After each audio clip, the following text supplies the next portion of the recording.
Welcome to Assisted. I'm Chelsea Roff. Assisted dying is said to be a compassionate, caring choice. But in this series, we explore why it's not that simple. I'm Finn McKenzie, and we'll look at why assisted dying has such a big impact on women.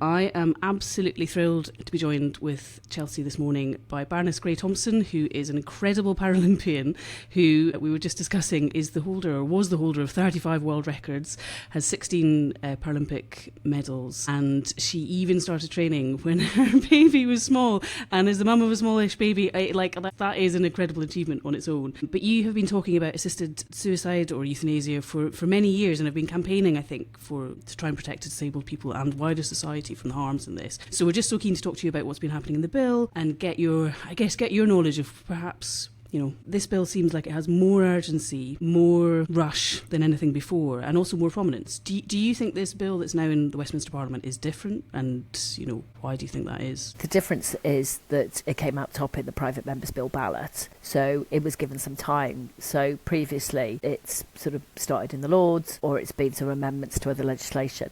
And it does feel like there's been massive drive. Just shove it through. Lots of, agree on the principle and then worry about the detail later. And I always worry that anybody who says that, because the devil is in the detail. One of the first debates I was in when I joined the House of Lords was an amendment whether and or should be in a sentence. And they kind of radically changed what the outcome would be. So that's why we can't be making legislation based on a principle or a feeling, and it's very emotive, and I absolutely get it. But this drive to, ignore some of the positive amendments that were put in is really worrying. I'm just going to read a couple of them out. So the things that were rejected: higher threshold for decision making, prohibiting encouraging someone to do it, rejected; prohibiting undue influence, rejected; prohibit manipulation, rejected. And you just go capacity beyond reasonable doubt, rejected. Rejecting training if you're bringing it up with someone who's got learning disability or Down syndrome. I was told absolutely never for children. And the next thing is, we know that if it gets, doctors can now talk to children. The other one that I was told, which was really funny, which is kind of parliamentary funny, was, if this bill passes, it can never be amended. The bill was being, banged on the table. It can never be. That is our job in Parliament, is to amend legislation.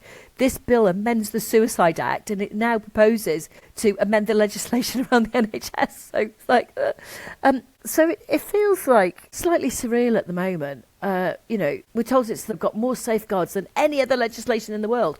Well, it's a really low bar.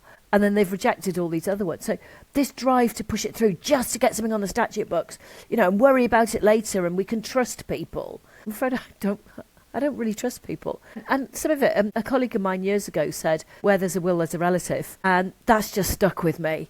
I would love to think people are altruistic and kind and there are loving families.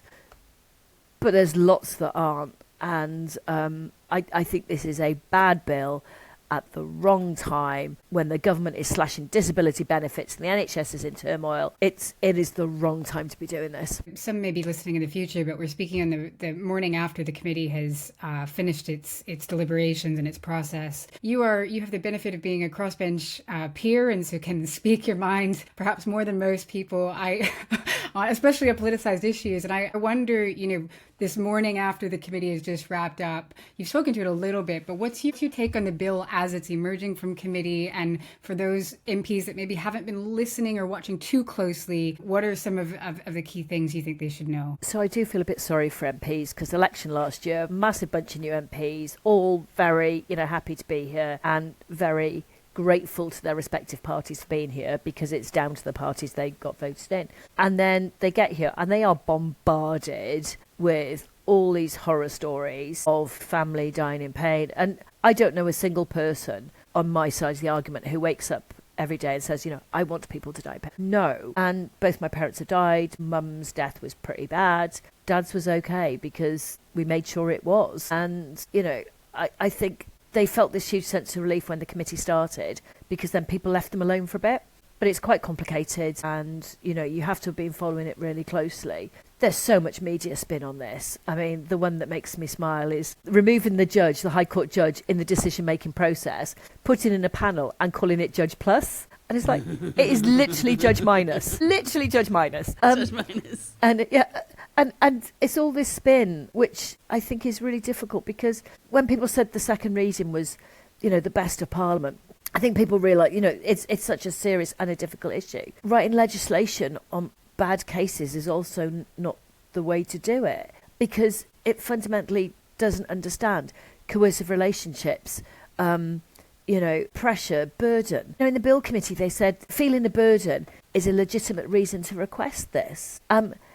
And it so changes our relationship with doctors and with the state that it will become a duty to die, because we've seen that in other countries. And someone I know got in touch recently to say a friend of theirs in Holland was having medical treatment, and then basically one day the doctor said, right, we're not giving you any medical treatment anymore, we're not paying for it, here's the papers to fill in to end your life, and you've got 4 days to sort your life out. And they didn't even have time to tell people this. My friend got a message to say, this person's dead. And so when we talk about the impact on others, there's a very real impact from this happening. And, again, stuff we heard about, will there be pressure from relatives to stay alive? That's seen as a bad thing, as opposed to, okay, how can we make sure people have a good death? So we've been following every bit of it. And even when you kind of know the subject, in depth, it's still quite complicated following this. And I think a lot of MPs just feel relieved that they might have kicked the can down the road. So the latest is they're kicking it down the road potentially 4 years. And there's a bit of me that sort of thinks, okay, well, some of that makes sense, but it's pushing it into election period. I mean, this is not a vote winner by any stretch of the imagination.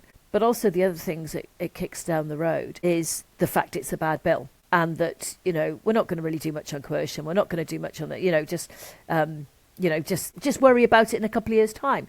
So all the people who've been promised and were celebrated in Parliament Square and beyond, they thought this legislation was going to cross the line. They've got a right to feel pretty disappointed right now. And I think the pushback has been huge. And what's been, I think, interesting and helpful, in recent weeks, domestic abuse and domestic violence charities coming out and saying, this will push mostly women into ending their lives. And, just yesterday there was data out that show in domestic abuse relationships, suicide rates for women are going up. This will hide it. This bill will because it won't be a suicide. It'll be billed, as the other side want to bill it, medical treatment. And they're using really opaque words to hide what this is. That's why it's so great to talk to you on this, because I find it when I read a lot of this, I almost start to forget that we're talking about killing people. And if you kill someone who wasn't due to die, who has been coerced, who is in a domestically abusive relationship, who's not making decisions in the right frame of mind, that's a monstrous outcome. And I was so, as you were, really heartened to see. So J.K. Rowling's charity, which supports women in Scotland, their CEO said that this essentially will kill vulnerable women in domestically abusive relationships. Jane Monckton-Smith said this potentially the worst thing we could ever do to domestic abuse victims. Standing Together Against Domestic Abuse have said they've done work with women in cancer care situations, and those women are already being coerced into and out of treatment. This will now be a treatment, and they're worried about this being essentially an instrument of femicide. So it's really good to see that, but I don't get the sense that that's changing much about the bill. So we've got some very minor training, which doesn't seem to be at all effective elsewhere, that might help catch a few people. But you've campaigned on this for a lot longer than Chelsea and I have been paying attention, and I'm really grateful for that. But is your sense that this is a campaign which is often thinking about people who are almost a bit invulnerable or independent? They're sort of independent-minded, their relationships are unchallenging and uncomplicated, their family are just going to support whatever they want, everything's going to be fine, and that it might be a good solution for someone in that situation. But actually we need to think about the wider pool of society, which is very complicated human relationships. If a man gets cancer, the wife will stick with the man. If a woman gets cancer, the men up and leave. In families where there are disabled children, a huge number of cases, the man walks out because it's too much to cope with, and the woman is left with, some really challenging things. So we can't make this legislation in isolation of everything we know about the challenges that are out there for women at the moment. You know, within COVID, domestic violence went through the roof because women weren't being seen in society. And I remember being in a meeting and being told we couldn't ask people to switch their cameras on because that might upset them. It's like, but I need to see the people in the room to see that they're okay. And it's things like that. So some really subtle stuff that has been happening for the last few years. You know, every bit of it is worrying because, you know, it's like, oh, don't worry, women will be fine. Oh, it'll be okay. Oh, you know, don't worry about that. You know, we'll just figure out at some point in the future. And I think it's going to have a massive impact on women. We've seen it in other jurisdictions where, you know, women are much more likely to kind of be in the position where they're seeking assisted dying or assisted suicide. And I don't think that's the world that we want to live in. We've come some way to understanding domestic violence, but we haven't sort of taken that final step. And basically, ministers are being asked just to write a blank cheque for this, and it's like, oh, don't worry, it'll be really small numbers. Well, every jurisdiction is small in the first couple of years, and then it broadens out. And you know, I'm not reassured by having a panel because they're not allowed to ask you the question, why are you asking for this? So, you know, a doctor, if you're going in for a medical procedure, has to give you, you know, all sides, the ups and downs, everything that might go well or might go wrong. In this, the patient asks for it and the doctor just goes, okay. Yeah. So they're not going to have someone standing by the bed or looking at their text messages or understanding the relationship outside. And, you know, you said about, you know, a lot of the people in the media who are saying they want it are really tough, strong people who've probably got their money tied up in a family trust, who are all very well protected. You know, somebody said to me, well, you wouldn't be coerced. Well, I probably wouldn't, but you can't say that wouldn't be coerced. But there are millions of people, I'm sitting in my office in Parliament at the moment, there are millions of people on the outside who would just be very subtly encouraged to request this. And before you know, is it 6 or 7 months? It'll be 8 months. It'll be, you know, the fact that, you know, I've talked to Chelsea quite a lot about, you know, things like terminal anorexia. When I talk to other people about that, they're really shocked by that language because they go, oh, anorexia is not terminal. Yeah, but there are people who are already talking about it in those terms. So before you know it, of course it will include anyone with anorexia, because someone will go, oh, you can have a really bad quality of life. Oh, you know, the next 6 months are going to be really difficult. You're probably not going to react to treatment. You probably, you know, you've mentioned that you want, they'll be gone. And we're naive to pretend that won't happen. What I've been struck by is I think I probably naively came into committee process thinking, well, if we just put the evidence in front of them and show them that young women with anorexia have died, have been described as terminal, have been described as having incurable, untreatable conditions and been granted lethal medications to die, that surely the committee would act and amend the bill to address those loopholes. And instead what happened is something that you probably could have told me ahead of time might happen, which is they said, it won't affect girls with anorexia. Don't you worry your pretty little head about it. People with anorexia, this bill is not about eating disorders. Just like they have said for years and years, this bill is not about disabled people. This is not about disabled people. So I feel that we are kind of in the same group of people that are going, well, it's clearly about disabled people and people with eating disorders if you look at the evidence. And yet there's been a real unwillingness, I hate to say that, but there has been an unwillingness to look at that evidence and act on it. So I wonder, you know, I've heard members of the committee dismiss the concerns around disabled people as scaremongering and fearmongering. I've heard them say many times, you know, disabled people won't be impacted by this bill. What is your response to that? My initial response is, you know, telling lots of awful stories. That is scaremongering because people think, okay, I don't want to die like that. I don't want my loved one to die for that. Then this has to be the solution. So that is definitely happening, and the second reading was full of those kind of examples. Second reading is not about, again, it's not about emotion, it's about what we're going to put in place. I think we have a duty to protect the most vulnerable in society, and this is just riding roughshod over that. You know, I've got a colleague who has, she was told she had 6 months to live, or her parents were when she was born. She's now in her 60s, but if she got a cold, she could potentially, fall into that 6 months to live because she has a level of vulnerability. So I think people think, cancer, leukemia, they think end stage. They don't think about all the different conditions that could be caught up very easily in this. I've had some great medical treatment, but I've also had, doctors sort of commenting on the quality of my life. And, when my father was ill, he had to have his leg amputated. And a doctor said to me, well, he won't have any quality of life as a wheelchair user. And you go, all right. Okay, well, if there's one thing I can sort out for my dad is a wheelchair, And he sort of went, oh, I didn't mean it like that. Well, I think you probably did mean it like that, And so we live in a very ableist society, and people will bring those ableist judgments into the decision-making process. I had someone in Central Lobby say to me, if my life was like yours, I'd want to kill myself.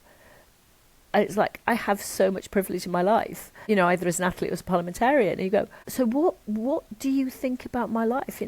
We've had it in the chamber. Colleagues said that, if they became incontinent, they'd want to end their lives. And it's like, well, I have spina bifida. I'm technically incontinent. I catheterise. I manage it. It's not the worst thing in my life. It's, and so there's a lot of assumptions that are wrapped up with illness and disability, which is, I wouldn't want to be like them. And if I were like them, I'd want to end my life. So that pushes people who are disabled.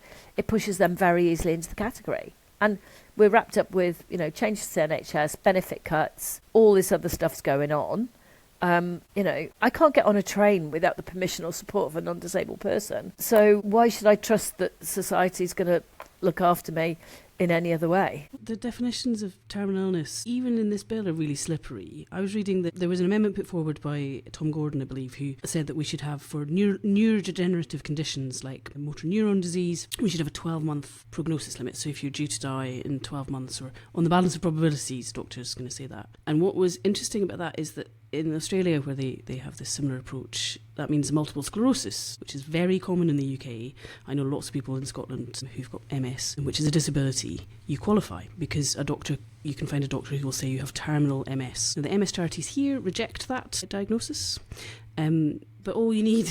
But the problem is, I don't think anyone has actually looked at this. All you need is rather, as Chelsea's pointed out with terminal anorexia, you just need a doctor who's willing to say that you are possibly going to die within the prognosis timelines, and you're in. And I find it monstrous that the old people I know with MS, many of whom go on to live incredibly long lives full of life and achievement, and the idea that they would have to consider this. So all you would have to do is refuse treatment. If you have capacity to refuse treatment in any of these cases, in anorexia, in MS, if you refuse treatment, then your prognosis may very well be less than 6 months. So I had a situation years ago where I spilt a cup of black coffee on my legs and can't feel my legs, so I straight away stripped off cold water.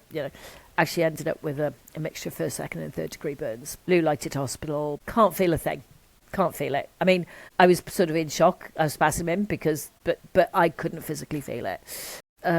About 2 days into my hospital stay, the doctor came to speak to me about me refusing treatment. It's like, I'm not refusing treatment. He's like, yes you are.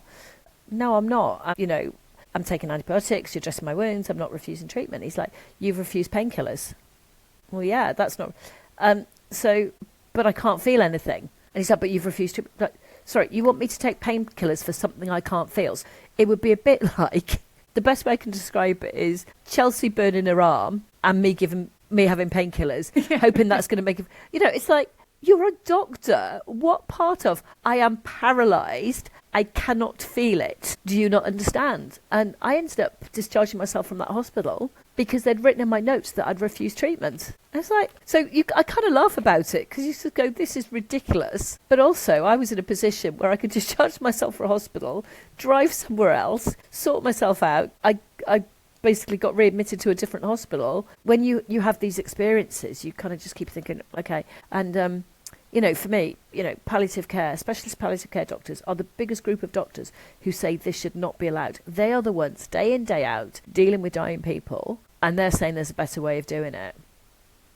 I had someone write to me years ago who said they hoped I'd change my mind because they didn't really like visiting their grandmother. Oh my goodness. Wow. That's blunt.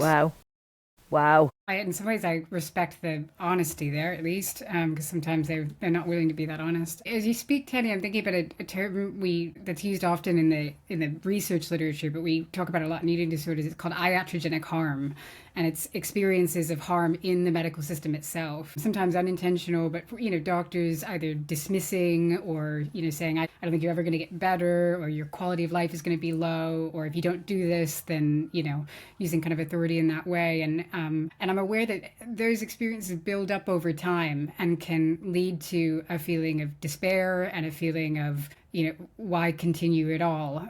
We talked to Canadian academics a few episodes back about another Paralympian, actually, Christine Gauthier, who I think she requested a disability ramp and was instead offered assisted death, what they call MAID in Canada. I mean, talk about an experience of iatrogenic harm. I mean, the case of Christine is just appalling because, when I've raised it, somebody sort of said, oh, you're lying, that wouldn't happen. And it's like, no, look. And it's interesting because those in favour of changing the law were like, really keen on Oregon, and then it went to Canada, now they're back to Oregon. They kind of move around depending which they think they can best articulate. But, we know the country is in deep financial trouble at the moment. Local authorities, local councils are on their knees. A number have gone bankrupt. Health and social care is the biggest budget for any local council, and in some cases it's 50% of their budget. The COVID legislation slashed people's care provision. Some of it was reinstated, some of it wasn't. People are having to make choices about somebody coming in for 15 minutes in the morning, whether they're taken to the bathroom or they're fed. I'm doing some work on incontinence projects at the moment.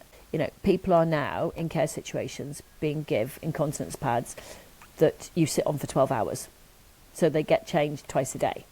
That's it. So they are sitting on wet and soiled incontinence products. So that's the situation we're in. So if that is your life, it's very easy to be convinced that, are you sure you want to live like this? It's going to be hard, isn't it? You get a pressure sore, and that's where, I've said repeatedly, if I get a pressure sore, I would absolutely fit into that 6-month diagnosis, because if I got one, it didn't heal. The way they work, they sort of track in, they track out, and then I've had friends who've died from pressure sores. So if you've got a little pressure sore, would they then go, right, we're going to really spend £100,000 trying to fix a pressure sore, which we might not fix?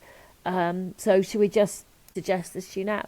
This is, and the other side get very upset about talking about the slippery slope, because they keep saying there isn't one. But in every jurisdiction there is one. And even now, people will go, no, it's Oregon, no, it's Canada, oh no, Canada's really scary, back to Oregon, oh, Australia. Victoria have already, widened the group of people who can request it. So yeah, it's I get very passionate about it, but I also get really worried. There are hundreds of thousands of disabled people who feel lost, alone, uncared for, and it would be seen as a cheaper solution. We're back into deserving and undeserving poor. This group of people is going to cost us a load of money, but we'd rather spend our money on people who are more deserving. Those are the kind of discussions we're having already in welfare reform about who deserves support from the state and who doesn't. And this is on, personal independence payment, let alone assisted suicide. Yeah, I'm finding it quite disturbing just watching the messaging that's come out of government, and I just think disabled people are a very odd constituency to try and target this very hard messaging at the same time as the assisted suicide bill is being considered. It's deeply odd. I was struck reading the old inquiry that was done a few years back into assisted dying, and the conclusion was that we need to fix social care and then we can safely have this. And of course, what did we do? We massively underfunded social care, and it's in complete crisis, and we're having to get people to come from all around the world to come and work for pittance to support people for a very short period each day. It just feels like this is exactly the opposite of what we said we would do. It's really worrisome, but I agree with you. It's interesting that the pro-assisted dying teams will say it's not about disabled people. It's absolutely not about disabled people, and it's very hard to break through that messaging. I mean, have you had a realistic discussion with someone who's on the pro-AD side that maybe this will actually impact disabled people? I mean, I do speak to pro-assisted dying people, because I think it's important to sense check where I am and what I think, that, my own view hasn't changed. All I get is, don't worry, it's not for disabled people. don't worry, it's not for victims of domestic violence. No, it's... And the challenging bit is they have really easy sound bites. 2 doctors, settle wish, 6 months. And I sit there going, but, and it's not a 3-minute interview back in terms of what we're trying to kind of argue or to get the message across. So no, I'm always told it's not for people like you, and I don't trust that. It might not be for me because I'm one of the nice faces of disability, but it'll be for some of the others, and that's the worrying bit. I think we're just being told things that they think we want to hear, whereas I'd much more welcome a really positive discussion about if this is something that has to be done for whatever reasons, doing it in a different way. I still fundamentally don't believe that this is something that we should be doing as a society. I did think the Bill Committee might accept a few more amendments to make it look like they wanted to amend the bill, but that rush to sit late at night, to push it through, to not hear evidence, or to be very selective in the evidence they heard, that felt more like they're just desperate to get something across the line, and not necessarily bothered what it is. Yeah, and rightfully, I think, got a bit of heat because Nasha openly said that she needed to not sit all day and all night because she had to go home. She has a disability, she needs hearing aids, and she was not able to use those for this incredible long late night, completely unnecessary session, which they went ahead with. So she had to leave the committee. Truly shocking. I wanted to talk about domestic abuse because, Tanni, you and I spoke quite a few years ago, but on the domestic abuse bill as it was then, which was racing through Parliament, I managed to get some law changes in, and I was speaking to you at a time when you and other, mostly women I think, in the House of Lords were pushing very hard for carers to be recognised as potential sources of domestic abuse for disabled people, and that was ultimately unsuccessful, which is obviously a real shame. But I was really struck looking back at that actually the whole kind of representation of disabled people in that bill was kind of you. And that it felt like we just hadn't thought about disabled people and the complexities of relationships and care relationships before then. I think disabled women are at 2 to 3 times higher likelihood of experiencing domestic abuse, and yet we've heard campaigners in this bill say this bill will benefit women because it'll remove their caring responsibilities. We know the levels of abuse amongst disabled women, but it's rarely talked about, and again it's sort of swept under the carpet. So the last time I was working on domestic abuse legislation, the then government was saying, oh, it doesn't happen, it doesn't exist, carers don't abuse people, families don't abuse disabled women. But there is lots of data to show that happen, and actually, while it's very difficult for any woman to leave a violent household, if you're disabled, got an impairment, it's even harder. Lack of accessible accommodation, controlling your money, you might have care needs which you might not be able to replace with anyone else. We know that disabled women are told, well, I'm the only one who'll ever love you. Women are told that. I'm the only one who can care for you. And so they are absolutely locked in a situation they can't get out of. We had amendments rejected to offer more protection to disabled women. And so, why wouldn't this then impact, so when you come at it from an ableist point of view, which is like, the partner, oh, you're so amazing because you're putting up with them and you're sacrificing your life to look after them, and, aren't you kind and caring, you'd be better off without them, that very easily slips into the narrative. And whether it's, the abusive partner saying that, or members of the public. My daughter's now 23, so people now talk to my daughter when we're out, not me. And in the past, people have said to my husband, you're so wonderful. Like, yeah, he is, but what for? Because, you're looking after her. And again, it's like, so this is like my, not my daily experience, but it happens, multiple times a year. My husband is amazing, but people then sort of almost confer sainthood on him because he's deigned to marry a wheelchair user, He's also had it like, you sure you know what you're doing? So, if I get it, then people with far less, resilience and financial resources and support, they are absolutely going to be getting that. And I have ability right now to kind of ignore that, but will I be able to ignore that when I'm older? I don't know, because it's very insidious, the ableist society we live in, that I absolutely worry about women and disabled women thinking that they that this is the best choice for them, when actually it's not a choice at all. Yeah, I do. I've wondered at times if there's just a failure of imagination on the part of some who have not experienced these moments of despair or had windows into that kind of prejudice, like just blatant prejudice bias, stigma, all of that, and the quiet, it's not even a quiet, but how it chips away at your sense of self-esteem, your sense of agency, all of that. And when you take all of those resources that you just discussed away, it's in a despairing moment. Yeah, I can completely understand how somebody would see this as their only option or the best option, particularly if they're in an abusive relationship. The panel is not allowed to question why they're asking for it. They'll see the partner as the saint who's, is being given sort of a life of freedom from this person who's dragging them down. And well, it's pretty scary stuff. And may even be able to sign as a proxy. The partner could sign as a proxy. A good member of the community in good standing, apparently, can serve as a proxy. Yeah, and actually that could be your carer, couldn't it? I always think about it, I have no personal experience of domestic violence, but I've got some close friends who have. And, one of my friends who, from the outside, you'd think is tough and strong and would just walk out and didn't. And it's very, I kind of think I'd pick up the car keys to the car I own, pick up my credit card, and I walk out. And then I saw that she didn't do that. And she was so good at hiding it. So good. And because she didn't want us to know. And, do we value women in our lives? Do we value disabled people? The public loves the Paralympics. They're great. I mean, don't get me wrong. Most of my life's based on what I did as an athlete. But that's 300 odd people every summer games on a 4-year cycle. There's millions of disabled people who don't have the protection in society that they should. And, what we do in Parliament, we should be protecting the most vulnerable people in society, not pushing them to think this is the only option they have. Hi, it's Fiona.